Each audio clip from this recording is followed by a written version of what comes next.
La idea es un poco contarles lo que trabajamos en el laboratorio Ríe Pibito de tecnologías para la inclusión social. Es un laboratorio que pertenece a nuestra facultad, o sea que está dentro del marco de la UNR y también del CONICET. La verdad que estamos tratando de tener, digamos, un pensamiento propio justamente sobre esto que le estoy diciendo, la acción social de nuestra actividad en la sociedad, y nos estamos capacitando y leyendo en función de eso. Y Ríe Pibito, digamos, una gran parte, digamos, de nuestra tarea intelectual pasa justamente por eso. Entonces, bueno, la primera pregunta que podría tener que ver esto: ¿por qué decidieron estudiar la carrera? Más que contesten todo, lo que me interesa es que cada uno piense y el que quiera ir tirando alguna idea puede estar bueno para que nos vayamos entre todos, digamos, nutriendo y viendo cuál es la diversidad, ¿no? A ver, ¿alguno quiere decir todo? Yo no los voy a mirar, ¿eh? ¿Por qué decidieron estudiar la carrera?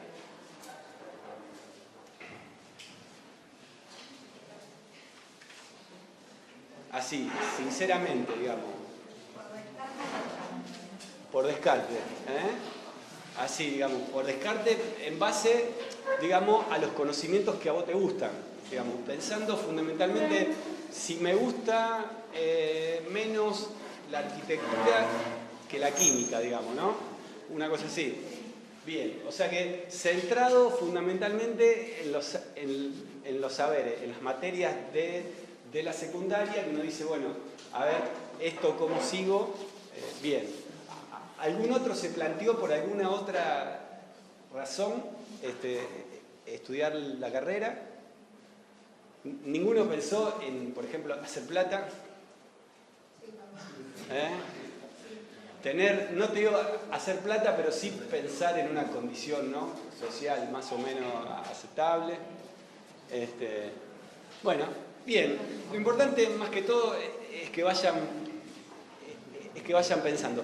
¿Y qué logros esperan obtener en su profesión, digamos, una vez que se reciban? ¿Qué es lo que esperan, digamos, lograr?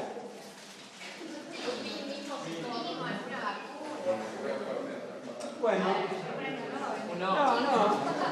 Ojo que soñar creo que está buenísimo, soñamos todos.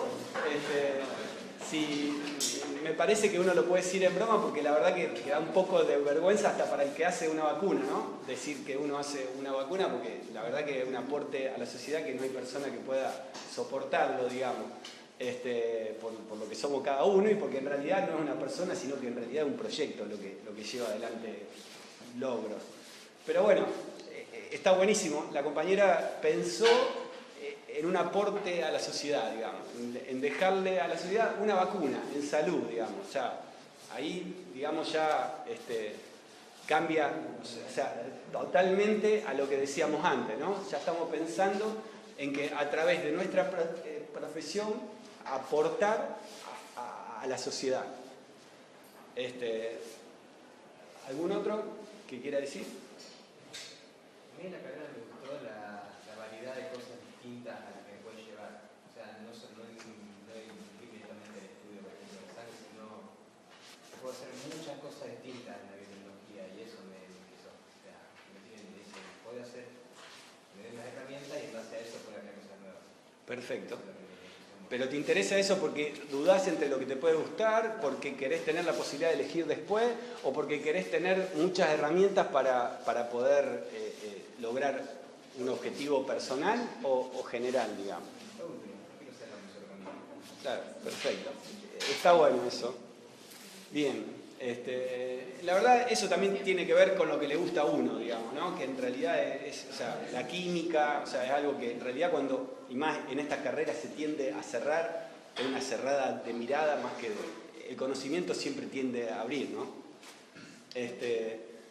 Bien, entonces, ¿pensaron alguna vez que pueden llegar a dañar a alguien en el ejercicio de su profesión?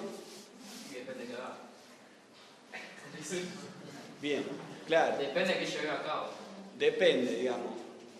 Por ejemplo, algo que pueda dañar a alguien, ¿qué decís? ¿En qué pensás? No sé. Bioquímica, algo así, digamos, algún análisis. Y sí, o sea, por eso un error de procedimiento, por ejemplo.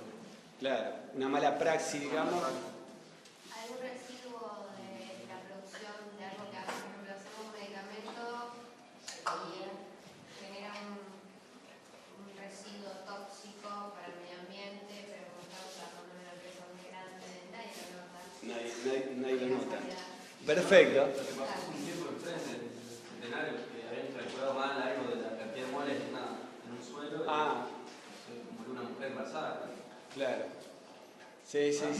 Bien, o sea que, digamos, contaminación ambiental, salud. Ahora pensemos en cosas que no afecten a nadie. Digamos, vamos a decir, bueno, no, yo voy a hacer algo que la verdad que voy a estar tranquilo, porque viste que uno siempre trabaja en equipo, tenés un jefe que toma decisiones por vos, va a una multinacional y, qué sé yo, puede tener distintos sistemas de manejo de recursos humanos, pero en el fondo hay una lógica que te excede, digamos, ¿no?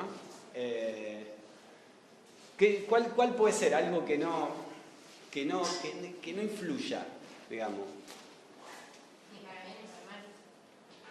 Claro, sería algo así. O la pregunta es si existe algo que no influya, pero bueno. Investigar para ganar conocimiento. No, porque tampoco, porque alguien después puede usar esto de conocimiento para generar algo que sea contraproducente o producente. Sí, y, Nada, o sea, eso por ahí es interesante y lo vamos a retomar en la charla, pero bueno, la verdad que es muy difícil pensar algo que no influya en nada. Claro. Sí, por eso, pero podés hacer biología básica, pero bueno, también, por ejemplo, un laboratorio de biología básica, por ejemplo, compra reactivo al extranjero, por ejemplo, necesita dólares, digamos. Envía artículos a revistas internacionales. ¿Está? O sea, tiene sueldos, o sea, que pertenecen al Estado. El Estado tiene muchas funciones, o sea, consume recursos, que son recursos que a su vez se cobran en impuestos, digamos. ¿Está? O sea, yo a lo que me refiero cuando pensar en la influencia de lo que uno está haciendo, significa, o sea, digamos, lo que uno, digamos, genera cuando está trabajando, ¿está? Que no es solo el paper, el conocimiento, que puede tener una aplicación o no, que eso también es importante, sino los recursos y las personas, el dinero, la lógica que uno está transmitiendo o legitimando cuando está trabajando, ¿está? Pero bueno, entonces, el tema es ese, decir, bueno, ¿puedo violar los derechos humanos en el ejercicio de mi profesión? Nuevamente, ahí, dice que no. ¿Por qué?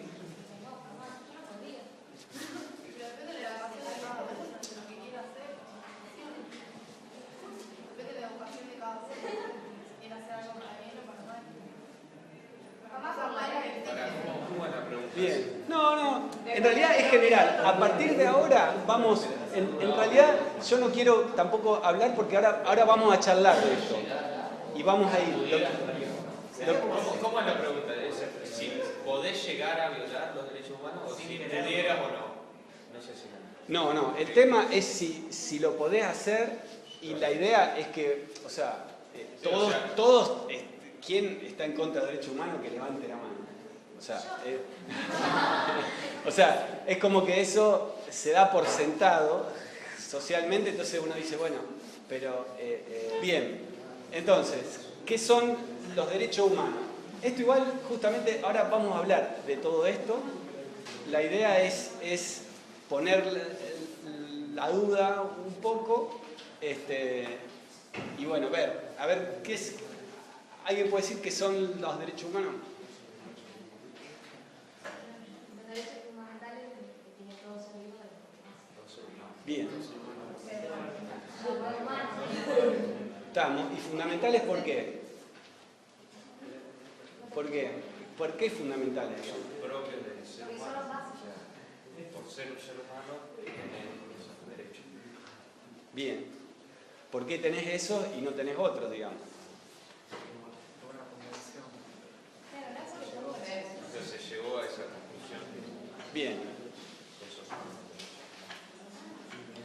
Bien, el tema es este. Entonces, en realidad, si nosotros cuando queremos hablar, si le vamos a hacer un daño a las personas, si queremos ver justamente si las personas tienen una libertad importante que queremos transformar en un derecho, o sea, lo que tenemos que hacer es una evaluación de la sociedad. ¿Está? Lo que tenemos que hacer es evaluar a las personas. Y lo que evaluamos es la buena vida de las personas. Entonces decimos, bueno, a ver, ¿de qué depende la buena vida de las personas? Y a partir de ahí uno actúa. Entonces, ¿cómo saber si alguien tiene una buena vida, si tiene una vida justa o una vida injusta? ¿Está? O sea, eso es lo que uno, digamos, si quiere reflexionar sobre cualquier acción que uno hace sobre la sociedad o cualquier cosa que le está pasando a una persona, tienen que hacer una evaluación de eso. ¿Está? Ahora, ¿cómo evalúa? ¿Cómo lo mide? Bueno, esto es una de las discusiones sociales, digamos, de las ciencias sociales, lamentablemente, más importante. Digamos, ¿cómo evaluar la buena vida de las personas, el bienestar de las personas? Les pongo una foto de un científico hindú que se llama Amartya Sen. Particularmente me parece que es Amartya, bueno, aparte que fue premio Nobel de Economía, generó unas teorías sumamente interesantes. Tuvo una cuestión que en su vida siempre estuvo muy marcada, la cuestión ética vinculada a su profesión, que la profesión de él es la economía. Amartya Sen vive, y particularmente estuvo muy marcado porque de chico lo que vivió en India y vivió una hambruna en la cual murieron entre 2 a 3 millones de personas. Entonces, bueno, de alguna manera ese hecho a él lo marca y decide estudiar economía y bueno, y tiene libros que hablan sobre hambrunas y que evalúan qué es lo que pasa con las hambrunas y fundamentalmente, más allá de ser una calamidad, para saber si son un acto de injusticia o no, saber si se pueden evitar o no se pueden evitar. Y bueno, y sobre eso Amartya Sen escribe un montón. Lo cual, bueno, es muy interesante y piensen que ustedes, los biotecnólogos, por ejemplo, son muy propensos cuando hablan en general sobre los transgénicos, por ejemplo, decir hacer un transgénico para darle de comer al mundo. ¿Está? O sea, ahí también tocan algo de lo que dice Amartya Sen, pero bueno, Amartya Sen dice que el problema de las hambrunas en el mundo no es la cantidad de alimentos, sino es la distribución de los alimentos. Ahí entrarían en conflicto, digamos. Pero bueno, la verdad que es una persona muy interesante y lo que puedan leer de él seguramente les va a hacer reflexionar. Entonces, bueno, acá hay una cuestión bastante general sobre la buena vida de las personas, que en realidad una manera, y es la manera que nosotros más escuchamos hablar sobre la buena vida de las personas, es evaluar los bienes materiales de las personas. Ingresos, riquezas, recursos. Esto, digamos, ustedes lo escuchan diariamente, digamos. O sea, no es algo que usted, a lo mejor, tal vez pueden decir que no lo escucharon nunca porque no pueden discriminar que cuando escuchan el Producto Bruto Interno, cuando escuchan el Producto Bruto Interno de un país, el Producto Bruto Interno per cápita, cuando escuchan la línea de la pobreza, que tiene que ver con $1, con $2, permanentemente estamos vinculando, digamos, la buena vida de las personas o el bienestar de las personas con lo que tienen. ¿Está? O sea, con bienes materiales. Hay 1000 ejemplos y por televisión podemos verlo ampliamente. Ahora, ¿qué es lo que propone Amartya Sen? Que es, o sea, no es la única teoría al respecto, pero es una teoría muy interesante, aunque sea para empezar a desestabilizar un poco esta idea que tenemos, digamos, sobre que el bienestar es la riqueza. Y que nosotros vemos cómo están las personas de acuerdo a cuánto tienen. ¿Está? Porque nosotros después analizamos lo que les estoy diciendo, que nosotros tenemos una visión social en la cual queremos saber, ¿está?, si esta persona está viviendo bien, tiene una vida justa o una vida injusta. Sin embargo, lo que propone Amartya Sen, él lo que propone en realidad que el desarrollo humano, el bienestar de las personas, él lo propone como una expansión de la libertad de las personas. O sea, en realidad una persona tiene un desarrollo humano mayor cuando es más libre para elegir más cosas. ¿Está? Es cuando vos tenés mayor oportunidades de elegir cosas. O sea, vos te levantás un día y tenés muchas cosas para hacer, para elegir. Y de esas elegís la que a vos más te interesa, la que más te hace sentir bien. Bien, o sea que sería tener más oportunidades para vivir. Entonces, acá hay un cambio importante. O sea, cuando nosotros evaluamos el desarrollo humano, lo que tenemos que la evaluación social se centra en las personas y no en los bienes materiales. ¿Está?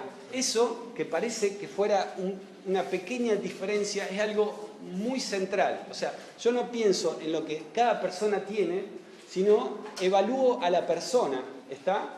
Y cómo dispone de esos bienes o qué posibilidades tiene. O sea, la evaluación se centra en las personas, o sea, y tampoco la evaluación se centra, que eso también es importante y vamos a volver a ver, en lo que la persona hace, sino en lo que es capaz de hacer. ¿Está? Cuando uno juzga a una persona, en realidad no juzga a una persona por lo que hace, sino que la juzga por lo que podría hacer con respecto a lo que hace. ¿Está? El ejemplo de eso típico es un niño.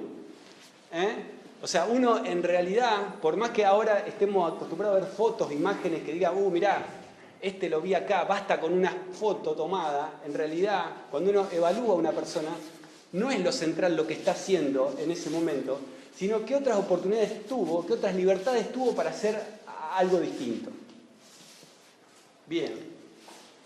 Entonces, esto, digamos, es un ejemplo típico y sencillo para decir qué pasa si evaluamos a las personas de acuerdo a los bienes. Entonces, acá lo que vemos que supuestamente en los tres casos, digamos, bueno, estas personas hay justicia, digamos, tienen los tres la misma cantidad, no solo eso, sino que uno, en realidad, cuando uno hace verdaderamente evaluaciones de este tipo, no busca un mundo perfecto. ¿Está? Sí hay gente que busca un mundo perfecto, pero en realidad nosotros mismos establecemos siempre una justicia comparativa, que me parece que es un poco más justo, digamos, decir, bueno, a ver, puede hacer este no, ¿está? O sea, comparamos. Bueno, en este caso vemos que si hacemos una evaluación que está centrada en los bienes, estaríamos tomando una decisión totalmente injusta, ¿está? Porque, o sea, vemos, o sea, exactamente, eso tiene un montón de ejemplos. O sea, podemos tomar a las personas que tienen alguna discapacidad física, o sea, como un ejemplo típico, digamos, para este tipo de evaluaciones. O sea, una persona tiene una discapacidad física, imaginemos un ingreso, está de 15.000, 20.000 pesos, 25.000 pesos, que viva sola. O sea, es totalmente diferente a una persona que no tenga ninguna discapacidad física. ¿Está? O sea que en realidad esto es como para decir, mirá, o sea, bien. Entonces, cuando hablamos de libertades, bien, podemos hablar que en realidad cuando decimos de qué libertades hablo, puedo hablar de que la libertad de una persona se puede dividir en dos tipos. Una es la libertad de proceso, que es la libertad a la cual uno le llama libertad más, es la libertad liberal. Vos podés elegir, digamos, ¿tá? Vos sos libre, podés elegir lo que quieras. O sea, en tu proceso de elección no va a haber ninguna coerción ni te va a obligar nadie. Esa es la libertad de proceso. Y después tenemos la libertad de oportunidad, que en realidad es la libertad de tener oportunidades, o sea, las oportunidades de elegir. O sea, si uno no tiene opciones para elegir en una situación, no fue libre. ¿Está? O sea, uno, justamente por eso le decía, cuando uno ve a una persona que está haciendo algo, tiene que decir a lo que está haciendo y las opciones que tuvo y las otras oportunidades de hacer otra cosa. Bueno, en realidad esto es un ejemplo, nuevamente, una chica que está a la tardecita en su casa y ella quiere ir a dar una vuelta por el barrio. Sí, hay una autoridad que la obligue a ella a dar una vuelta por el barrio, se ve afectada su libertad de proceso. O sea, ella hubiera elegido esa oportunidad, ella quería ir a dar una vuelta al barrio, pero en realidad le están afectando el proceso porque la están obligando a hacerlo. ¿Está? Bien, ¿y qué sería una libertad de oportunidad negada? Bueno, en este caso sería que la obliguen a ella, que ella quiere salir a dar una vuelta por el barrio, a que se quede en su casa a limpiar zapatos de otras personas. ¿Está? O sea, eso sería, digamos, la diferencia entre libertad de oportunidad y libertad de proceso. Cuando uno habla de libertad de oportunidades, empieza a haber un montón de oportunidades. Entonces, la libertad de no ser torturado, la libertad de estar enfermo y acceder a un tratamiento médico, la libertad de recibir educación, la libertad de tener una vivienda, la libertad de tener un trabajo, de ir a la universidad, de ir al cine, de jugar al fútbol. Son todas oportunidades que uno tiene en la vida que uno puede elegir entre... O sea, que uno no vaya a la universidad no quiere decir que no tuvo la oportunidad. ¿Tá? O sea, que uno no puede ver lo que la persona hizo, ¿tá? Para evaluar su situación social, sino lo que uno tiene que ver son las oportunidades que tuvo. Y por ahí pudo ir, pero no le interesó. ¿Está? Entonces, dentro de estas libertades, entonces, justamente, esto ya se lo dije varias veces, es lo que dice Amartya Sen, que en realidad cuando uno vemos la vida de las personas que logran hacer, no hay que tener en cuenta solo lo que se logra hacer, sino qué oportunidad tuvieron de hacer otra cosa. Ahora vamos a volver a Ríe Pibito.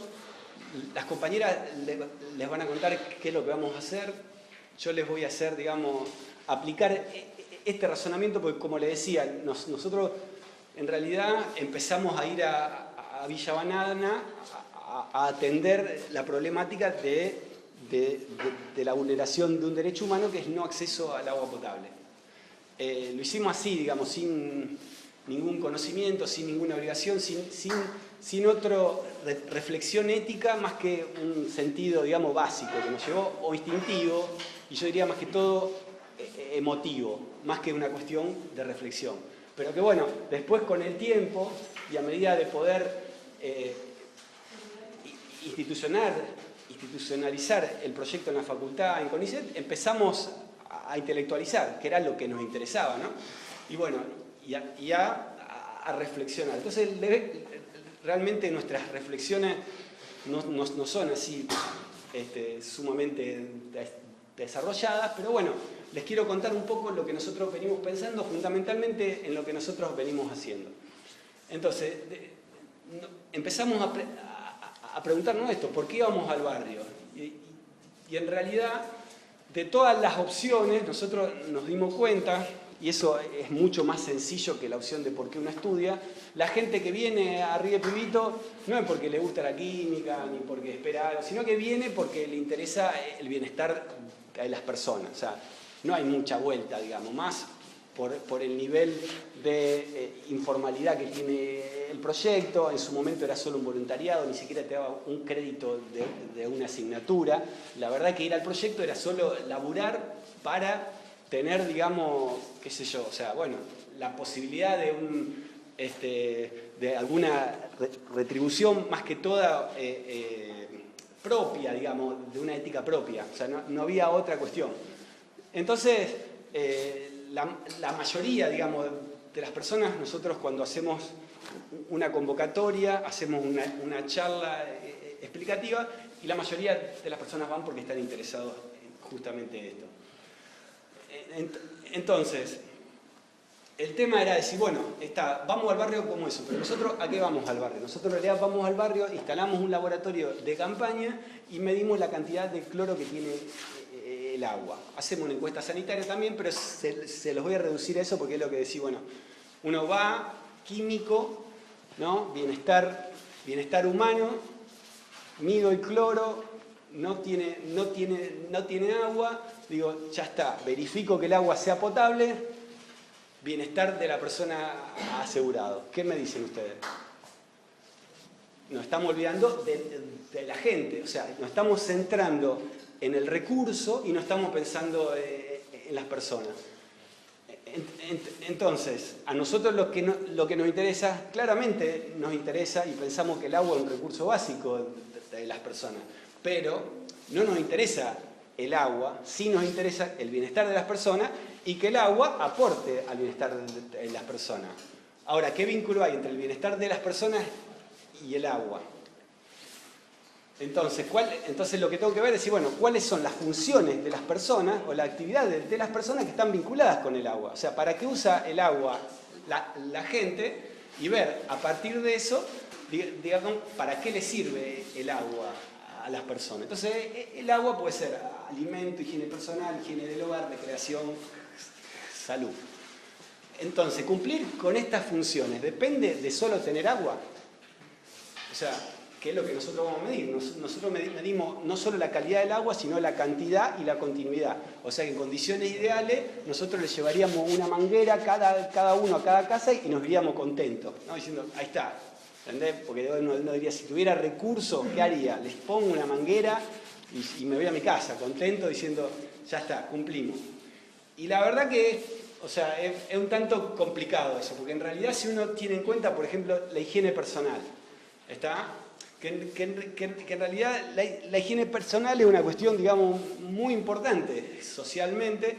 Yo le diría que por eso cuando nosotros evaluamos el agua no es tan importante la calidad como la cantidad del agua. Y eso creo que lo sabemos todos nosotros. O sea, el agua para tomar o en ciertos casos hasta para cocinar no es tanta como el agua que nosotros usamos para nuestro aseo personal, ¿tá? Y con lo que importante que es eso para nosotros. Entonces, ¿qué involucra el aseo personal? Involucra el agua, el baño, elementos de limpieza. Esos son los recursos materiales. Recursos inmateriales, bueno, educación, vínculos sociales, costumbres. Entonces, una carencia de alguno de estos recursos involucra en una carencia en la capacidad de llevar adelante un aseo personal. Entonces, en realidad, cuando nosotros vamos al barrio, que seguimos midiendo el cloro del agua, o sea, no hemos podido cambiar porque tampoco es tan sencillo, sí, estas son nuestras dudas. En realidad, si nosotros queremos evaluar el bienestar personal, lo que tendríamos que evaluar es la libertad de cada persona de tener la oportunidad de realizarse un aseo personal. ¿Está? ¿Por qué? Porque el tema es ese, nosotros le digo nuevamente, le llevamos el agua hasta la casa y el problema es que la persona no tiene jabón. ¿Está? Y nada, trabajamos, fuimos, vinimos, volvimos contentos y no sirvió para nada. Bien, estas son algunas de las fotos del barrio. Entonces, bueno, el barrio es un barrio que tiene muchísimas carencias, que se encuentra en situación de pobreza. La situación de pobreza es una situación social que uno evalúa, dice, bueno, a ver, ¿qué pasa cuando una persona está en situación de pobreza? ¿Es una situación injusta o no es una situación injusta? ¿Está? ¿Hay una discriminación o no hay discriminación? Bueno, eso hay que evaluarlo. ¿Está? Entonces, bueno, nosotros tenemos el paradigma de la libertad de Amartya Sen. Entonces, ¿qué pasa? Si el hecho de que en realidad en la situación de pobreza lo que se da es una privación de libertades. O sea, se caracteriza como una situación de que la gente no tiene libertad de oportunidades. ¿Está? En este caso, y como pasa muchas veces, no tiene la oportunidad de bañarse. ¿Por qué? Porque directamente cuando nosotros vamos a las casas de las personas, tienen un reservorio de agua. O sea que el agua que tienen ni siquiera le da en cantidad para poder tomar agua. ¿Está? Entonces, bueno, nada, desde este punto de vista, cuando uno dice, bueno, ¿cómo evaluar la situación de pobreza? Entonces, bueno, nosotros vemos que es una condición de vida en la cual las personas tienen una privación que involucra una privación de un sistema de salud, de un sistema educativo, o sea, no tiene la libertad de una asistencia médica cuando está enfermo, no tiene la libertad de ir a la escuela, de mandar a los niños, de ir a la universidad. No tiene la oportunidad de la libertad de elegir la oportunidad de estar bien nutrido. Bien, entonces, estas, digamos, son imágenes que nuevamente le digo que nosotros hay millones de estas, pero uno cuando mira juzga, ¿está? O sea, en general, digamos, muchas de estas imágenes generan, digamos, una reflexión. Nada, la idea no es que reflexionemos colectivamente, sino que cada uno lo vaya viendo. Sería interesante, colectivamente ya lo vamos a hacer, porque seguramente iremos creciendo más nosotros, porque en una reflexión colectiva es cuando uno más crece, pero bueno, ahora estamos medio justo con los tiempos. Pero nuevamente, volvemos a esto. O sea, cuando uno evalúa una situación, no tiene que solo evaluar lo que la persona está haciendo, sino qué otra libertad, qué otra oportunidad tuvo para hacer algo distinto. ¿Está? Bien. Entonces, vamos a hablar un poquito más. Digamos, ¿cuáles son? Entonces, hablamos de la libertad y la importancia de las libertades en el desarrollo humano. ¿Está? De tener mayores libertades, expandir nuestras libertades, aumenta nuestro desarrollo humano. Por eso, digamos, la gran problemática de desarrollo humano a nivel mundial es la situación de pobreza. Entonces, justamente, las libertades como condiciones fundamentales en nuestra vida como en las personas. ¿Y cómo surge el derecho? ¿Por qué hablamos, cuando de hablar de libertad pasamos a hablar de un derecho? En realidad hablamos de un derecho cuando hay una libertad que está condicionada por nuestro medio. Entonces, para asegurar que nosotros podamos ejercer esa libertad, se transforma en un derecho. Entonces, ¿cómo se establece un derecho humano? Bueno, el derecho humano, justamente lo que se hace entre las libertades más importantes de las personas o que una sociedad juzga como las libertades más importantes de las personas, se transforman en derecho para asegurar esas libertades. Bien, entonces acá tenemos los derechos humanos, digamos, tenemos las libertades que tiene aseguradas son, bueno, en realidad acá la libertad se refiere a la libertad de proceso, ¿está? El derecho a la vida, digamos, a la intimidad, a trabajar en condiciones dignas, a una vivienda digna, a la salud, a la educación, a la cultura, al desarrollo. En realidad, cuando uno, digamos, puede dividir a los derechos, digamos, encuentra que los derechos civiles y políticos pueden ser eje en la democracia, está como un derecho humano fundamental. Los derechos sociales, económicos y culturales, que son los derechos que tienen que ver con la igualdad de las personas, que son el derecho al trabajo, a la educación, a la salud, a la vivienda, y los derechos en la solidaridad, que tiene que ver con el desarrollo sostenible. ¿Qué pasa con los derechos humanos? Los derechos humanos, en realidad y fundamentalmente, son una demanda ética. O sea, cuando uno acepta un derecho humano, o sea, cuando uno dice que algo es un derecho humano, inmediatamente tiene ciertas obligaciones. ¿Está? O sea, una cuestión ética sencilla es que uno no puede transgredir un derecho humano que uno acepta. ¿Está? Y en realidad no es solo que uno no puede transgredir un derecho humano que uno acepta, sino que uno se está responsabilizando a pensar qué puede hacer en cualquier caso de violación de un derecho humano que uno acepte como tal. ¿Está?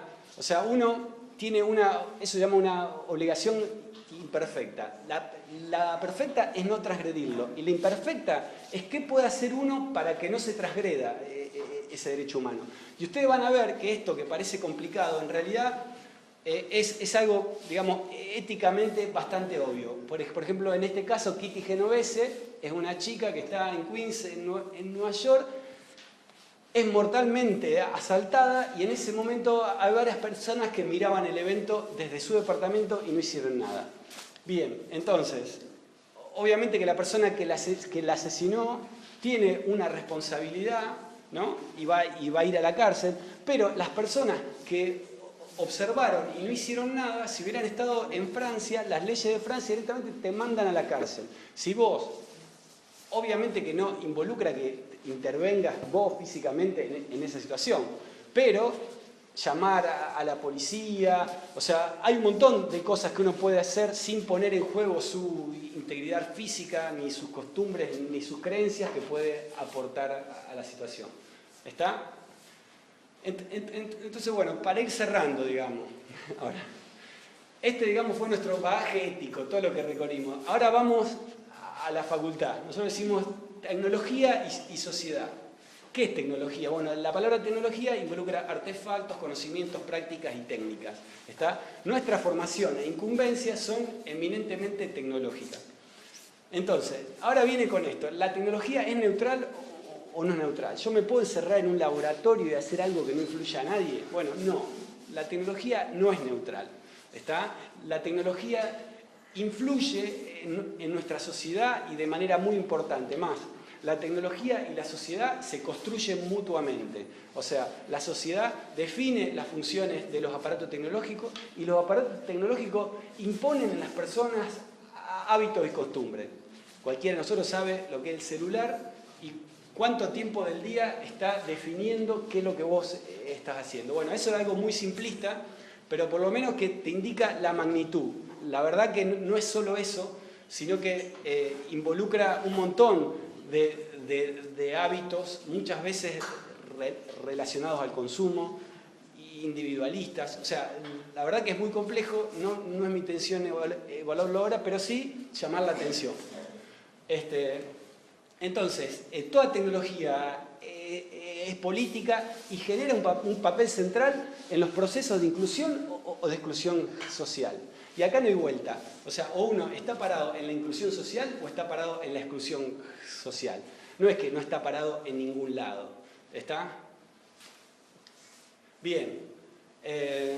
Este caso está bueno, pero la verdad que ya por ahí vamos a dar un curso de posgrado y una materia, una asignatura electiva que ahora le va a decir Lizzy.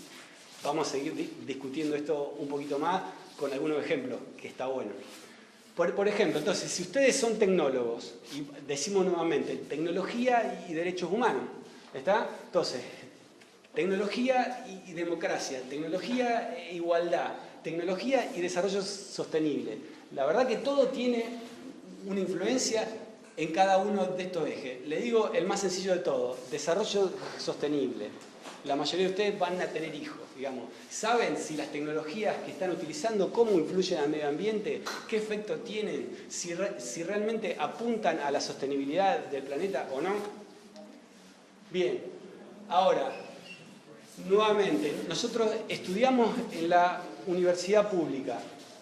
El Estado, cuando hablé de los derechos humanos, en realidad el principal responsable, que no por eso nosotros no somos responsables, pero de todo lo que hablé sobre los derechos humanos es el Estado. Eso está establecido en la Declaración de Derechos Humanos y en todas las convenciones y pactos.